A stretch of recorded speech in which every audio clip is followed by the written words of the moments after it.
Welcome, ladies and gentlemen, to Fan Appreciation Month here on Reaction and Review. Tonight, guys, I'm checking out a film from 1985. That movie is Ghoulies. Now, I do have to admit, I have seen Ghoulies. But, when I saw it, first of all, I only got to really see about half of it. I saw it over 25 years ago, and it was edited for television. So, that basically means I barely even watched it, technically. I have no memory of it. I honest to God remember nothing outside of the fact that I once sat down and watched about half of Ghoulies on some local television station because they were running it for Halloween. I could not tell you a single thing I saw in the movie. I have not bothered to watch a trailer. I have no memory of it outside of the fact that I did at one time see it. The only other thing I really know about Ghoulies is, and this honestly is just me taking a wild stab at something here. Because the movie came out in 1985, I'm going to assume that Ghoulies is another movie we can throw onto the huge pile of films that was made attempting to capitalize and cash in on the style of Gremlins. So this thing here we can throw right into the same pile as Critters and Munchies and Hobgoblins and Troll and a bunch of those other sorts of films. Now that honestly does not mean that this thing is going to be necessarily bad, because I've heard a lot of great things about Critters. I really did like Munchies, and I do at least vaguely remember liking what I saw of Ghoulies.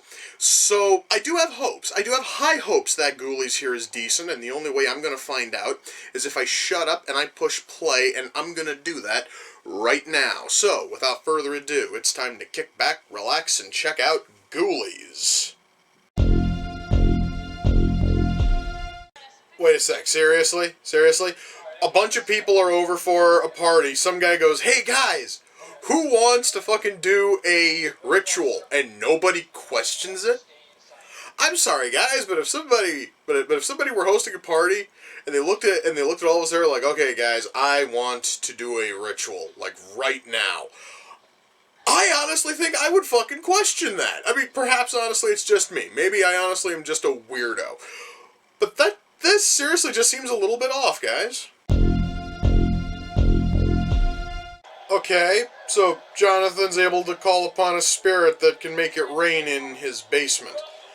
That's totally cool and everything, but, you know, I just can't help but think that that would cause a huge fuck-off mess in the basement. I mean, you know, it's totally cool that you can call on a god who can conjure rain, conjure, you know, wind and lightning, but well, first of all, why in the hell is the rain not putting out any of the candles in the fucking basement? That's weird. But why the hell would you do it in the basement? Again, that would just cause a massive fuck-off mess. I really think, guys, that Jonathan here is really starting to fucking lose it a bit. You know, guys, I'm just gonna say this right now. Those green fucking contacts he has to wear now that he's gotten all the power from all of these rituals and shit looks really creepy. And, you know, it actually is a little bit less creepy when they add the green fucking lighting effect on top, but when it's just a close-up and they don't have the extra lighting around the eyes, it just looks fucked up, man.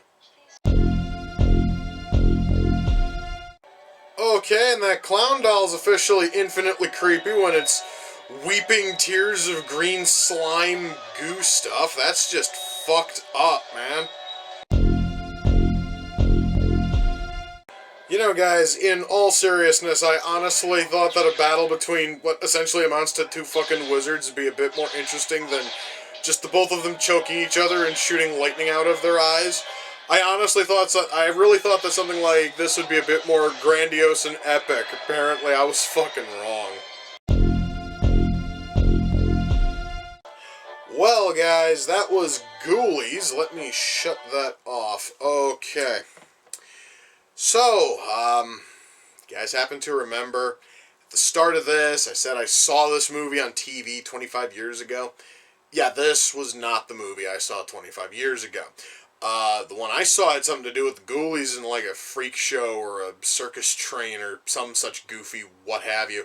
That may very well be Ghoulies 2. I'll find out later on this fucking month. So everything here was completely new.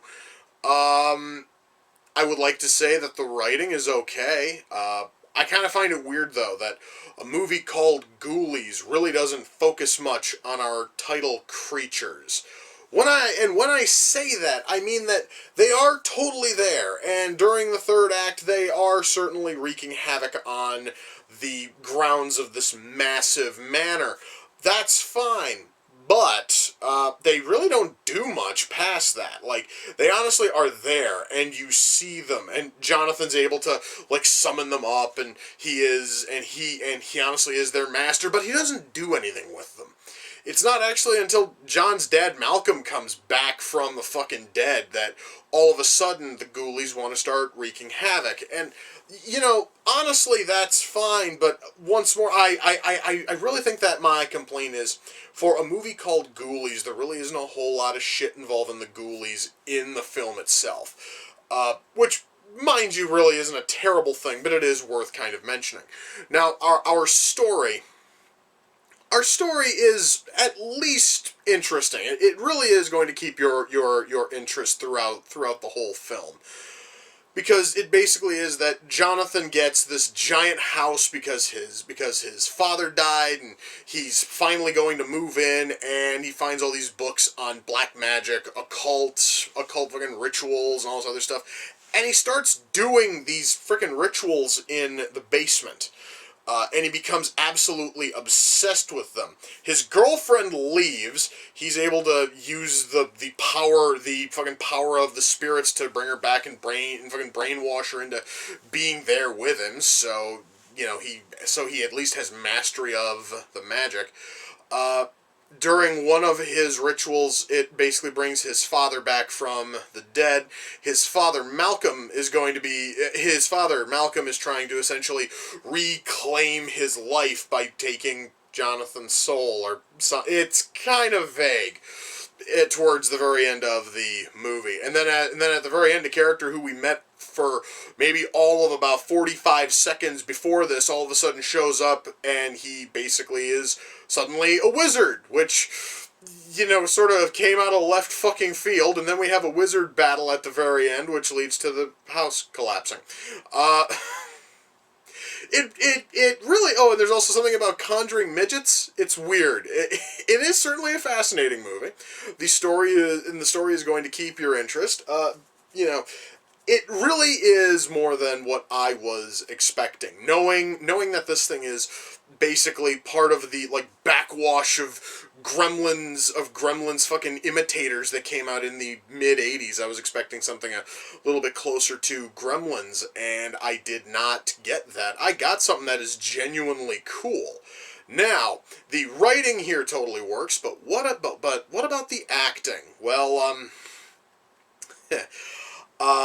out of the entire cast, the only one I can name immediately is a very, very well-known actress today. This, I believe, was her very first film, and that is Law & Order Special Victims Unit star Mariska Hargitay.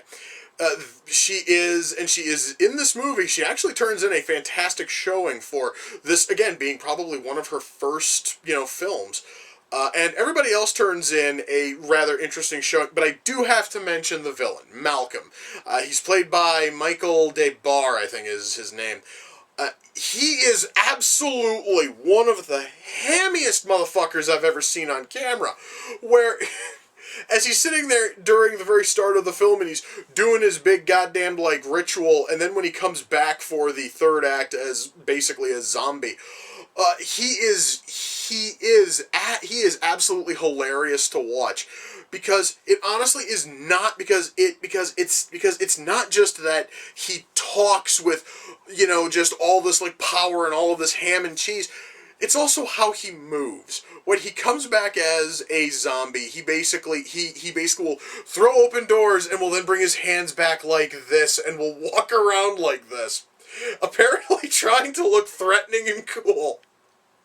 but it just looks so cheesy because he also has this like weird like look on his face, which is kind of sort of like a cross between trying to keep it straight and still having a massive goddamn smirk on there. It just makes the whole thing funny. If there is any reason to watch this movie outside of the interesting story, it is to just see the walking joke that is Malcolm fucking Graves. That character is so cheesy. I absolutely loved every scene with him because the actor played it up so well. I really do have to give props there. And everybody else here turns in a fairly decent showing. Nobody else really stands out. However, though, that actually is at least decent. It's like everybody else at least is cool, and the characters are worth fucking following. I mean, well, minus Dick. Dick actually is like the one character I wish would have died and would have stayed fucking dead by the end of the film. But oh well. Everybody else here, in terms of acting, are turning in great showings, and all of them were given awesome characters to work with. Special effects. Right here, guys, is sort of where the movie kind of falls a bit. I do have to say that puppet work, as long as the camera is pulled out fucking wide, the puppet work is great. The problem is when the camera gets up close on these puppets, and the reason why is because the puppets are so damn small. And what I mean by that is, like, our biggest puppet is probably about 2 feet tall, maybe. That one there is the puppet that has, or rather, that is, like, the ghoulie that has, like, the most, like, shit that can be done with the puppet. That actually is the only one that has eyes that can move. And also, I believe, and I also believe blink. I believe I actually saw the damn thing blink once. And that one there is able to really move, and it looks really good. And then we have our cover, our cover ghoulie, this little fucking green dude, who does not have that kind of detail, doesn't even have arms that are, that fucking long. That puppet looks to be only about this tall and about this wide. It's a very small puppet. And as the puppeteer is like moving it around, as the puppeteer is like moving that puppet around, you can see the rubber on the body like fold in and bend and do really weird shit.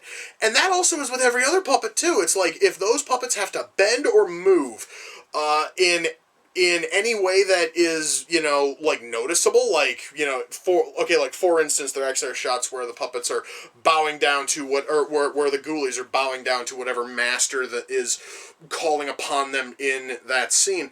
And you can see all of the fucking, like, rubber and everything in the middle, like, fold in, and it looks awful, and it's made worse because the camera during most of those shots, are close up on the puppets. That way you see every one of those details. You wouldn't see them, and you don't see them in wide angle shots and far shots. It's just those close-ups are what kill it. Now, they could have fixed that problem by making larger versions of these puppets and larger versions of whatever props the puppets are supposed to be around, strictly for close-ups, because that actually is what they do in stuff like Gremlins and Critters, and even fucking Munchies had larger scale puppets that they could use in any of the real close-ups. This movie really doesn't have that. And because of that, our close-up shots look awful. However, though, everything else involving the puppets looks fine. It's just, god damn it, there are so many close-ups, and the close-ups are also awful when our fucking ghoulies are like shrieking or laughing, and you can see that even though there's a whole lot of detail on the skin and everything else on these puppets, the mouth well is in no way deep, and you can totally see the back of the mouth well on the puppet, which also once more leads to seeing even more folds and everything during close-ups, and all of that is really something that is going to bring this film down slightly. Everything else, though, in terms of special effects, I'm talking about makeup effects, lighting effects, digital effects, all of those are fine. All of those actually are really solid. So really, guys, the only real problem this movie has is with the close-up shots of our title characters. The close-up shots of our ghoulies show off exactly how small these puppets really are, and it kind of sort of and it kind of pulled me out of the film a little bit. I can almost guarantee it's going to pull a lot of viewers out, just slightly. That honestly, guys, like that is the only negative I have when it comes to special effects, is just they shouldn't have done close-ups on these puppets. They should have had larger scale puppets. Everything else in this movie, guys, lighting and camera work, sound mix, soundtrack, the score, all of that is great. All of that is perfect. However, I would totally expect all of that to be decent, considering the fact that this was a major studio film. It was released by, at the time, I believe it was released by Orion, and they at least knew how to pump a little bit of a budget into these films.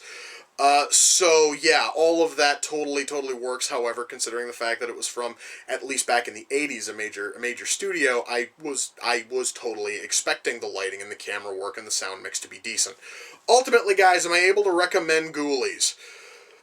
Yeah, definitely. I mean, okay, yes. The movie is in no way perfect. The writing, honestly, even though actually the story is good, the writing does have a little bit of a pacing issue at fucking times, which is going to lead to a couple of scenes just absolutely dragging.